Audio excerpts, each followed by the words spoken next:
Hey, yeah, we in the front row and it's so live. Shout out to in the front row. You'll see some of those highlights from Montrez and everyone throughout their Baby, journey. front row the best. Now we in the front row. Hey, thank you for tuning in to the show. Appreciate you live and showing the world. Keeping going, Jermaine Jackson. Everybody's so hype. High school to the pros. Now we in the front row. Now we in the front row. Back to the ship. Now you in the front row. How does it feel? Good, he's Row when it's so live. Got the best view. VIP courtside. It's going down. Everybody's so hype. High school to the pros. Now we in the front row. Hey, thank you for tuning in to the show. Hey, now we ballin', homie. You already know. Hey, it's going down. Everybody's so hype. High school to the pros. Now we in the front row. What's up, y'all? Welcome back to the In the Front Row YouTube channel. I'm Dylan alongside my co-host Shereen and Fredo joining me tonight. Guys, how are you doing tonight? Good. I don't have my virtual background, but, you know, I'll go with it. Got to roll with the punches. Fredo, how are you tonight? I'm doing amazing, man. It's opening day for baseball, and sports are back, so that means that we're going to be back, and man, we're going to be rolling this upcoming month and finish off the year strong. Yes. Yeah. We'll hop into all of it. We'll hop into opening day in baseball in a minute as the Dodgers are playing as we currently record. Man, watching right now, Mookie Betts making an impressive catch right now, man. Look at that. You better. Man, $400 million player right there, man. Man. So how much was that catch worth? $10,000? Somewhere around there. Somewhere around. The guy he didn't get hurt because he could have got it hurt right there. But yeah, man. Yeah, we'll get into that in a moment. It is a fully guaranteed contract, but we do want to start with basketball because the regular season is about a week away. People have been waiting for it for a long time, and the Lakers had some action today. They had an exhibition game before the regular season, I guess, resumes, we should say, with the season being on hiatus for so long. The Lakers did lose today in their exhibition to the Mavericks 108-104, but I want to get your guys' thoughts from the exhibition with the Lakers getting back on the court despite being just an exhibition. I mean, it looked fun. I was having fun watching. It got real close. Lakers fell by like 10 points at one point when LeBron and AD stepped out at halftime and didn't come back. But liked seeing JR happy and playing, and he has a newfound energy, and Dion looked good, and then the post game. I was most impressed with the post game interviews because they did talk about Breonna Taylor, and I was going to get upset if they didn't because I know LeBron didn't want to put anything on the back of his shirt except for his name. But he did show up in the conference, and he made sure everybody knew that, you know, the Black Lives Matter is more important than the games. But he did say that it's not a movement, which I liked what he had to say. It's like he's always been about equal rights, and it's not a movement, and nothing, you know, until things happen, you know, we still got to talk about it. Yep, he said it's not a movement, it's a lifestyle, I believe. Something along the lines, I'll get the exact quote for you. Fredo, your initial thoughts on, I guess, the Lakers returning to the court in their short preseason? Well, it was very exciting. I mean, just to watch the Lakers back on the floor. I mean, the team that, you know, that will be winning the championship this year. LeBron James back on the court, Anthony Davis, Danny Green, everyone. But as well, you know, let's not forget what happened yesterday as well. You know, the Clippers made their debut yesterday as well, as Lonzo Ball, Brandon Ingram, and the New Orleans Pelicans as well. So just seeing basketball back to reality. And now we can just tune in and watch live basketball. This time I don't know the results because every basketball game I've been watching for the past 3 months, I've known the results. I know that the Lakers are going to win. I know that so-and-so is going to win. But these games now, it just brings the intensity back for us because, you know, we haven't had anything much for our lives in the last 3-4 months. But the Lakers did very good today, you know, very, very exciting. But just like Shereen said, in the second half, Anthony Davis, LeBron James did not play. The first half was very amazing. It just seemed like they just never lost the pace of where they left off in early March. And, you know, I just hope one thing I want to talk about, and I hope we talk about it a little bit later, but I don't agree with how they're going to manage the votings, the MVPs, all the awards based off that part that we just finished back from October to March. I don't agree with that. I hope they would have just kept these last 8 games and maybe even the postseason to manage the full results for these awards, because these are kind of like half-given awards. Right, but not all the teams are playing though, right? Yeah, and that's true. There's other players that might qualify to possibly get better, but because they're not in the bubble, they don't get a say anymore. But that's one thing I don't agree with. I don't know what you guys think about that. Yeah, go ahead. Go ahead, Dylan. Oh, I just wanted to bring in, and I'll get to you, Shereen, that LeBron James did in the postgame say that he wants the cops of Breonna Taylor, the cops that committed the crime, arrested. He also said, quote, "A lot of people talk about the Black Lives Matter as a movement. It's not a movement. If you're black, it's a lifestyle. When you wake up and you're black, that's what it is in America, in society. Ain't been no movement for us."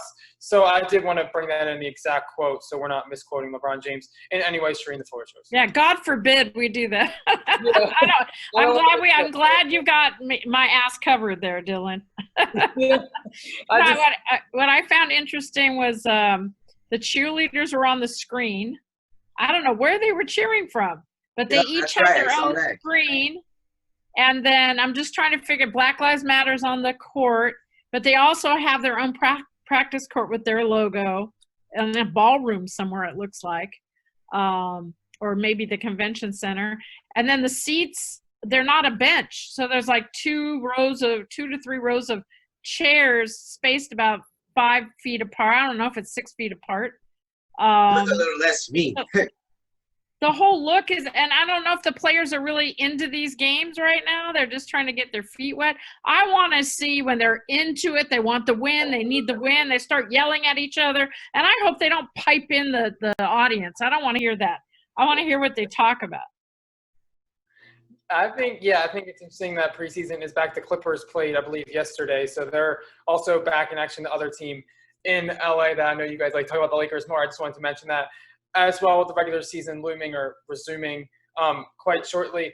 I did want to comment on the LeBron James and the fact that he did take the post-game press conference to talk about the Black Lives Matter, and also Breonna Taylor, who I believe the cops should be arrested, and the cops still need to be arrested, and despite the public outcry, still have not been arrested. I know there was an Instagram post a while back from one of the cops taking a vacation to a beach in Florida. So I find it very important for LeBron James to do that, because he did not decide to wear something on the back of his jersey. I did find it important. I do respect him for taking the post-game press conference and making it an issue that needs to be resolved, and using his platform. We know LeBron James is basketball and he is a global phenomenon. Using his platform in the correct way, I do want to say I do respect him for that and give him the ultimate credit for really stepping up and using the post-game press conference, because everyone's excited about basketball being back, to really focus on the issues that we need to focus on. I don't know about you guys, but yeah. Well, and let's not forget the WNBA is back in the wubble. They're calling it the wubble, not the bubble.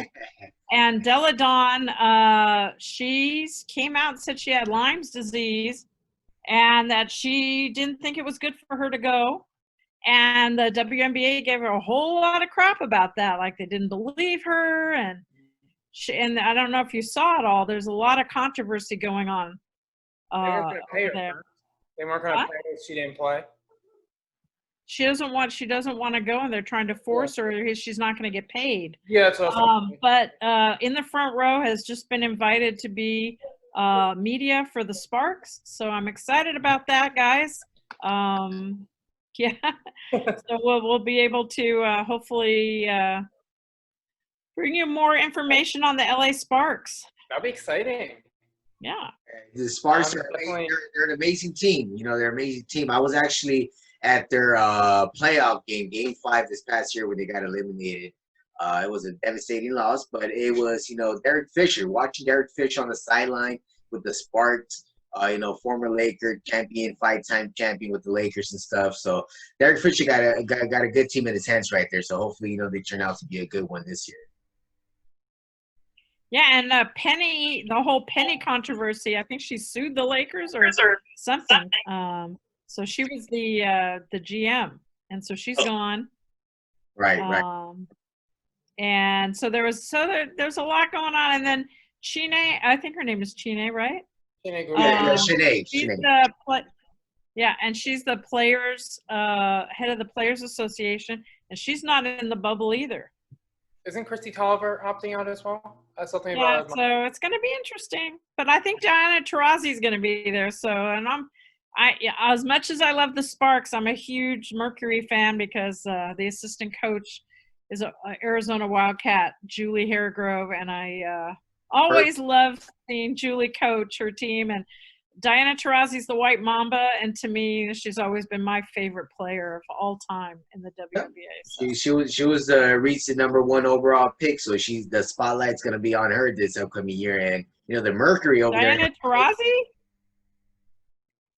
She's been around forever. Yeah, Diana. Oh no! I thought you were talking about the other one. I thought you were talking about the other one. No, you're Ionescu. You're talking about. Yeah, she's been hanging around at.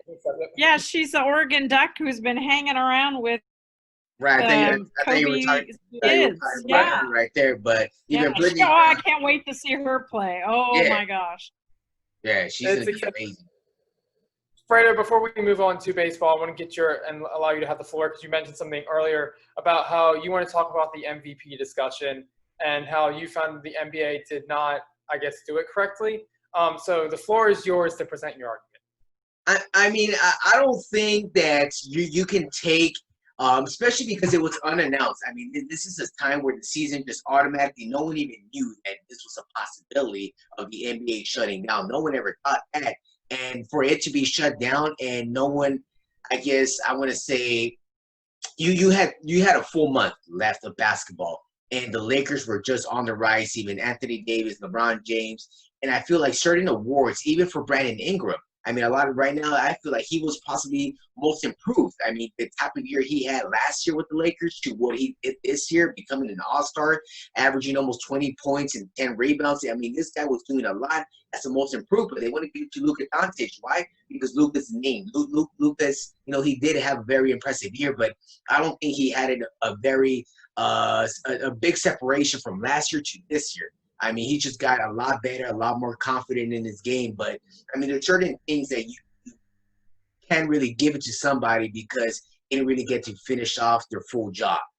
Even though they're getting back to it now, this is not even counting anymore. So whatever LeBron does in the playoffs, LeBron showed everybody on the last weekend of the NBA that he beat Giannis on that Friday night. He beat Kawhi Leonard on that Sunday afternoon at the Staples Center. So you saw LeBron do it back-to-back days in games, and just showed the world that he can beat the two guys who are arguably the top 3 players in the game right now. So I honestly feel like people will get. You really think it's gonna hurt him? Yeah, I think it will. It will. Yeah, it will because of course Giannis is. They're going to give him back-to-back MVPs. I feel like that's the thing. They're going to give him his back-to-back MVPs. Milwaukee is the best team in the NBA record-wise. I don't think roster-wise, but record-wise. And, Giannis is Giannis. I mean, he is a great guy. He is a great defender as well. He plays both sides. He does it all. Right, but Fredo, you know that the MVP award is passed around, right? It is. So it's KD's year, and then it's James Harden's year, and then it's Russell Westbrook's year, and then it's LeBron's year. They pass that thing around. It's so political. It is, and I hope if it is Giannis's turn. If LeBron James, if this is going to be political, because that's the guy who deserves it. But I think that Giannis is going to walk away with it, and it's his turn, right? Well, it's going to be back-to-back MVPs, which, I guess at the end of the day, we got to see how the season ends. Who's holding up the most important trophy of all? And then that will truly show you who possibly was the MVP and, finish off the great year. But that's my thought, man. I just don't agree with Adam Silver and whoever else was involved in that decision-making. But it is what it is. Did they give the reasoning behind it? I think we lost Dylan. Yeah, I think we lost. Yeah, it's on the screen. I think we lost Dylan, but Dylan, get back. If you're there right now. So we want to switch to baseball? Yeah, in the meantime, we'll just switch over. Hopefully he pops in soon. But yeah, I guess some headlines. Boston The Boston Red Sox put a Black Lives Matter really large on the side of their stadium, and people are not happy with it in Boston. If you could imagine, Oh yeah. that's one thing.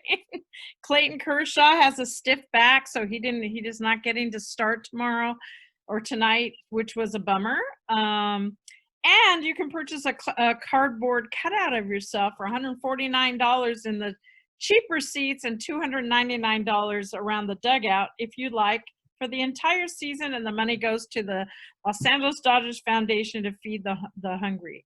So those are my little highlights. What do you have? Well, that's amazing. Hey, you just brought that to my attention. Now I gotta, kind of maybe think about it, because I want my picture back there on the World Series, because I know that the Dodgers will have a chance this year finally, especially with the addition of Mookie Betts. I mean, looking at what happened yesterday, and, welcome back, Dylan. Dylan is back. Welcome back. We lost him for a second, but now Dylan's back live with us. He's back. It's okay.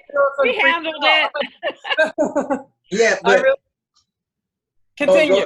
Yeah. So I mean, like I was saying, the addition of what the Dodgers did yesterday with Andrew Friedman, and the Dodgers organization is signing Mookie Betts to a 12-year extension, worth almost about $380-some million, which is very exciting. I mean, you're looking at the next 12 years. I mean, I guess if technically you're looking at 7 years, because I feel like after 7 years, the Dodgers might, get it, move them along, move them to the side, ship them elsewhere. But in the meantime, you're talking about a three-time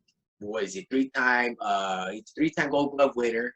He's a three-time All-Star. He's a 2018 champion, and he beat the Dodgers, with the Boston Red Sox. And I mean, Mookie Betts is a very, very great player, and I'm happy that he able to close the deal with them, because we didn't think that was going to happen, right, Shereen? Because the talk was we didn't. And Mookie Betts is never going to play for the Dodgers. And but I guess, who was that famous Boston Red Sox player that signed with the Angels and then didn't do so well? With the Angels, from Boston to the Angels. How many years? To the Angels? It was a very expensive contract. I forgot the name of the guy. Anyway, if I told you, you would know. Not Albert Pujols, because Albert Pujols had a similar deal. Albert Pujols signed a 10-year deal. Pujols. Yeah, Pujols. Yeah. Oh, yeah. I hope it doesn't happen like that. I hope he doesn't get the money and then, it's a dud. I mean, but Albert Pujols was a different type, but he wasn't as athletic as, Mookie Betts is. Of course, when you're talking about first basemen, you're talking about the laziest position you possibly have in the whole diamond. Yeah. But, Mookie Betts is a whole different type of dynamic player. And thank God that last year, that money didn't go to Bryce Harper, and the previous year before, it didn't go to Manny Machado, which was, two players who could have taken that money. But the Dodgers gave it up to Mookie Betts, so it was very exciting. Yeah, I'm excited. And now if nobody's reading the signals of our pitchers, maybe we'll be able to make it to the World. Right, Houston. Hey, right now, thank you for bringing that up, because I saw yesterday, and I was laughing my ass off looking at the Houston Astros getting freaking beamed and getting hit. And the third one was a lot harder than the first and the second one. So thank you very much for all those pitchers who hit the Astros. And I heard, and I don't know if it was him, but I think it was him. I think it was Buster Olney from ESPN this morning. No, correct. It was Mark Teixeira. Mark Teixeira, who works for ESPN right now, was saying that players and pitchers should not be throwing at the Houston Astros. Are you freaking kidding me? They should not be throwing at him. This guy got to shut his mouth. And I'm sorry for going all out right now, but I was driving this morning and listening to him on the radio. He was on the Dan Patrick show this morning, and he was talking about it. He was saying, those pitchers should get suspended. MLB got to do something about it. I better kiss my ass if you want to do something about it. Just got to get hit every single game, and I can't wait. The Dodgers are playing them this upcoming week. It's going to be very amazing to see Walker Buehler's facing them on the first game on Tuesday. I better get my cutout in the stands by then. Oh man, it's very exciting. Very excited. I don't know why I went off on them right now, but that came to my mind, Shereen. I'm glad. I'm glad you said it. Yeah, with the Mookie Betts deal, I agree with it. I think I'll try to catch up on everything here since I went out and came back in.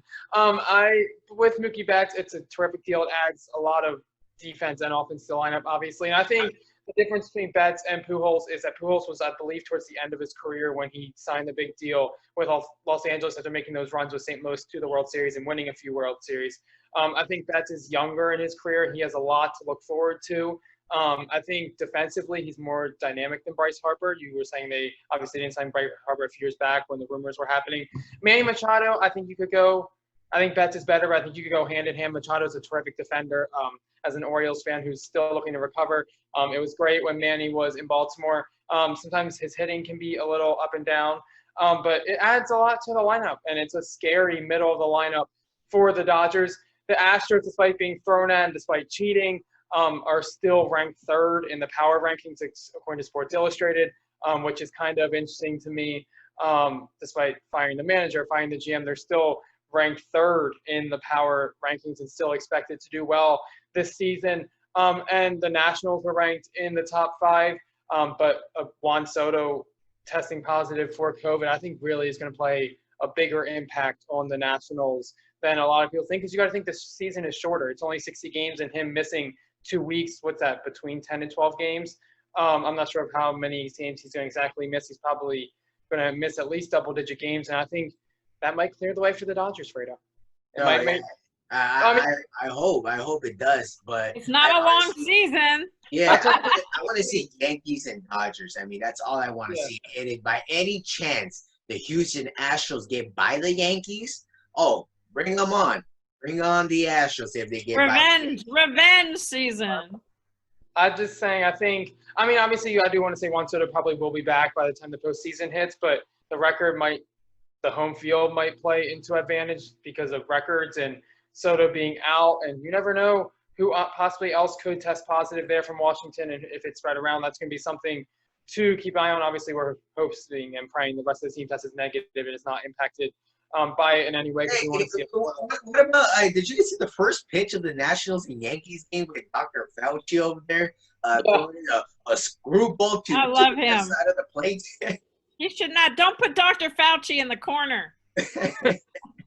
It wasn't a good first pitch, though. He's been doing good work, but that first pitch was – that got to go like in the worst, when he was in younger. the top worst 10 pitches of all time. That got to be there. That's what we're going to definitely say. We have some – Yankees. Go ahead. Did you guys catch about the Nationals? What? Go ahead, Dylan. I said the Yankees beat the Nationals today. Did you guys catch some of that game? It was No. It's going to be interesting. Also, I do want to touch on that, and I don't know if you guys. There's a lot of 2020 rule changes. Interleague or division games. I believe there's 40 interleague or division games. I want to double check on that. Yeah, 40 division and 20. 40 division games and 20 outside the division, obviously to limit travel.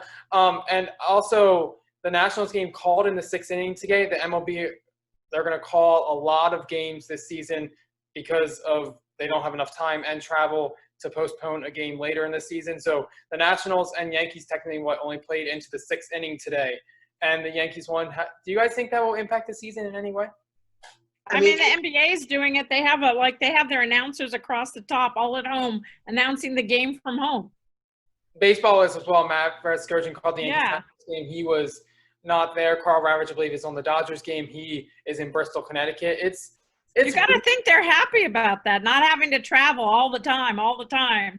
You know, I mean, that's hard. I know some people in college sports, and they're always on the go. They're always on the go. They're never eating well, never in good hotels because they don't get, paid for it. It's all interesting. I mean, I think the TBT, the basketball tournament, they showed us how it could be done, and the NBA kind of took a lot of those things, and I think other sports are doing it as well. But yeah, it was very exciting just to see that the NBA tested like 300-some players and 0 positive tests came back. So that was a very good sign that the bubble is somewhat secure. Joel Silver for president. Oh wow! But oh wow! I mean, president talk right now is just so so weird and bad right now with everybody. I mean, everything. Kanye is just on a different rampage. Oh, poor Kanye. I feel bad about Kanye. Yeah, he's on a rampage right now, and everything else surrounding presidency. Don't make fun of Kanye. Kanye has a mental issue. Mental health is a serious issue, and I was saying this to my brother. Everybody wants to talk about mental health until it actually comes in the room, and it's it's a very, very serious. And there's nothing that family can do. Nothing. Because he's an adult. If he was under 18, somebody could do something. But no, there's nothing you can do unless the person wants the help. I'm just praying he gets the help that he needs. On a lighter note, or I guess a more just a different note, just to change the topic, because that is a heavy conversation, and we're the NHL just actually released something, and I guess I want to get your guys' opinion on it because it does have to do with quarantine and lockdown and different rule changes. We were just talking about that in baseball. The NHL will have a 5-second delay on broadcast this season and artificial crowd noise. They just announced beginning August 1st their season begins. I hate that. Yeah. Artificial. Also, they will add 32 cameras in the arena. That's 12 more than usual. Remember the NHL season beginning in Toronto and Edmonton August 1st. So, guys, if the NHL is doing a 5-second delay for broadcast, do you think the NBA will? I mean, can network television just use the F word from now on? I don't think so. I mean, did you watch AOC in the Senate, in the House today? She used the F and the B word on C-SPAN. Wow. Mm-hmm. I say move it all to the internet. I mean, these are words that so many people use. I'm so tired of it. Just let the networks use the word. They say it, they mouth it all the time. How many times have you seen LeBron James and Kobe used to do this all the time? Effing this and effing that. Why don't you effing, and then you see it. You see it. You know what they're saying. But I guess it's a different thing when you. Well, because kids are watching, you know. Yeah, Come I guess on, kids go to the game and listen to it. Go to a Drew League game. Yeah, it's crazy down there. It's crazy. It's crazy. Maybe have like a more mature channel and like a kid-friendly channel. Like you I guess if the game's on TNT, then I guess go for it. But if the game's maybe on ESPN or ABC, I guess that is a little more national televised where you might have kids. But a TNT type of network, I mean, look at what Shaq and Chuck always do. They're always talking trash to each other. So that network should consider something like that. Maybe, allowing some more freedom into it. It's still a national TV kind of site or station, I should say. So TNT will not do that. They allow the B word on TV now. Yeah. I just think it would be interesting if we could actually hear in depth. I want to hear everything, and I want to hear it for college basketball more than anything else. And I totally understand why they have to put a delay on it. I get it. It's just regulation that they have to do. I just personally, with no fans in the stadium, I think it would be an interesting, authentic experience to hear really what these NBA players are trash talking about. Yeah. And NHL players. NHL players probably get like dirty. They're some rough guys. Well, they supposedly live in Manhattan Beach. Maybe I'll go down and see if I can find some people without teeth, and then maybe I'll just assume they're hockey players. I do have some breaking news in the NCAA world. Cal Berkeley made a decision that their students will not come back to campus this fall. And you know what that means.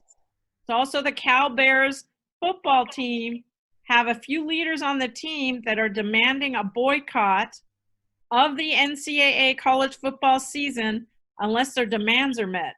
And they've been meeting with different players in the Pac-12 on different teams, and they've been talking about revenue share, a safe COVID environment, and there was one more thing. It wasn't name and likeness, but I think that they would get that over a revenue share. They want to have 6 years of health insurance after they graduate.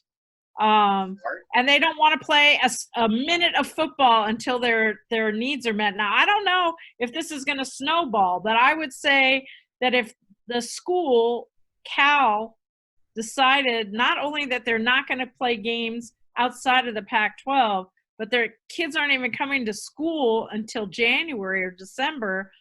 I mean, the Pac-12 may not have college football. Now, the SEC and those teams, they may. You know, they're not saying anything about not coming back to college and this and that. But definitely on the West Coast, we may not have college football. That would be horrendous for me. Yeah. You know what? As long as we have college basketball. Yeah, we can't. That's my favorite. Well, I mean, if the athletes are boycotting, why wouldn't the basketball players boycott? Well, and that's going to affect recruiting. And also in California, the recruiting is changed. So now CIF is deciding they're going to put off football till January. So the seniors aren't really going to be able to play a whole season possibly if they wanted to go into college a semester early. Like, there's so many ramifications about this. And not a lot of sports media are talking about it, but there's a huge – it just keeps rolling, right? You know, we're going to have the NBA draft, but nobody got to go to different teams to try out. Khalil Tate just got let go of the Philadelphia Eagles. He didn't even get to practice with the team. He never even went to Philadelphia. Like, there was no OTAs. There's no practice squad right now for the NFL, and there was no pro day. So unless you were already ranked, you know, it's going to be very hard for you to get a job in the NFL.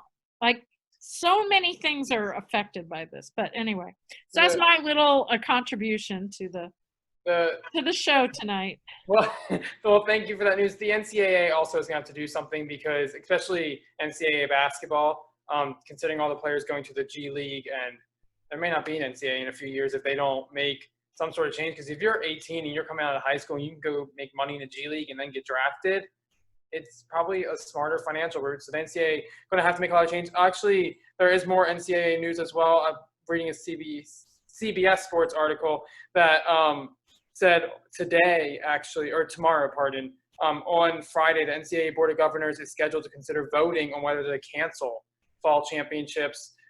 So that's the only agenda item on the docket for that meeting. So I guess that. And I got a message just yesterday that the Pac-12 is postponing their football media days. So I was looking forward to going to that, but it's postponed. Yep, it says the article says while the vote in the moment would have no direct or immediate impact on the FBS, the implications of such a decision are significant, layered. So it's something that really could, I guess we'll see if the NCAA even wants to allow institutions to play fall sports at all this season. Guys, it's been a terrific show. We've covered a lot during the show. We did cover the NFL, but yeah, okay. Yeah. Hey, you know what? We got a little update right now. The Dodgers are now leading the Giants 4-1 in the bottom of the Yay! right now. Go So the Dodgers Dodgers Blue. are in great hands, and hopefully we see Kenley Jansen coming in the ninth inning and close his first opening day with no fans for the first time in I don't know how many freaking years. Maybe that's what it takes to be great for the Dodgers. It has to be an adjustment. It really does. Playing a shorter season. We even saw during spring training, starting pitchers pitched a little longer because they're not going to pitch as much this season. It has to be a weird adjustment. You're used to playing over 160 games and you're cut 102 games. It's going to be something that it's better though. Like, it's better for their bodies. 162 games is so many games. But you know, every day we get to have baseball, and that's the best thing right now. We're gonna have baseball, or at least something to watch every single day. There's 14 games scheduled. Yeah, I believe there's 14 games scheduled for tomorrow. Is what I heard. Still have the MLS to watch. Yeah, there's LAFC right now. They're rocking right now on ESPN2 right now. So. LAFC is off to a great start right now, so that's very impressive.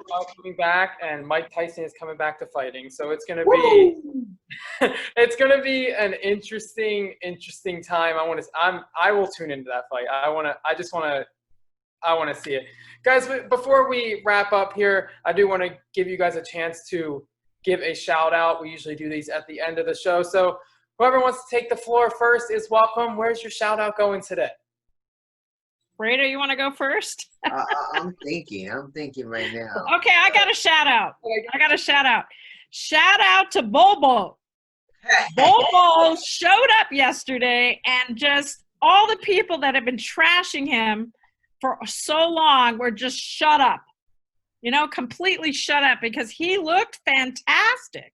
And not only that, Sharif came out and said, I told you guys, after I did, but, and, who knows why he went so late, but they drug tested him right afterwards. So that was like the big news. Like, well, randomly Bobo got checked for a drug test, but he always played well in high school. He didn't get to play much in college, but he was really good yesterday. So shout out to Bobo, Pac-12 Oregon Duck. Okay. Well, I want to shout out this man that goes by the name of Andrew Friedman. Andrew Friedman, since he came along with the Dodgers organization as a director of baseball operations since the early 2012 when he came along. That guy has been doing everything, 7 straight years, division titles, champions, 2 World Series appearances, and now just yesterday signing Mookie Betts to that amazing 12-year contract, and keeping a guy like Mookie in LA for the next 12 years is very amazing. I just want to thank that man. It reminds me of Andrew Friedman. He's always a step ahead of somebody else, of every other organization. We've seen what he did in the mid 2000s with the Tampa Bay Devil Rays at the time, to enter the World Series as well. Just very competitive, very great team. Just seeing what he's doing now with this team, I just want to give all hands down to Andrew Friedman and, Magic Johnson, StatCast, and with the Dodgers organization. And just thank you guys for bringing this team back from where we were at with Frank McCourt. I'm not sure if you guys know Frank McCourt. But I remember. When Frank McCourt owned the Dodgers, it was the worst time. And then he made out like a bandit when he sold it. Yeah, it was just crazy, because I'm not sure if you remember, Shereen, but there was plenty of times that I was going to the Dodger games in 2005, 2006, even 2007, where you had to pay for certain things that you used to get for free.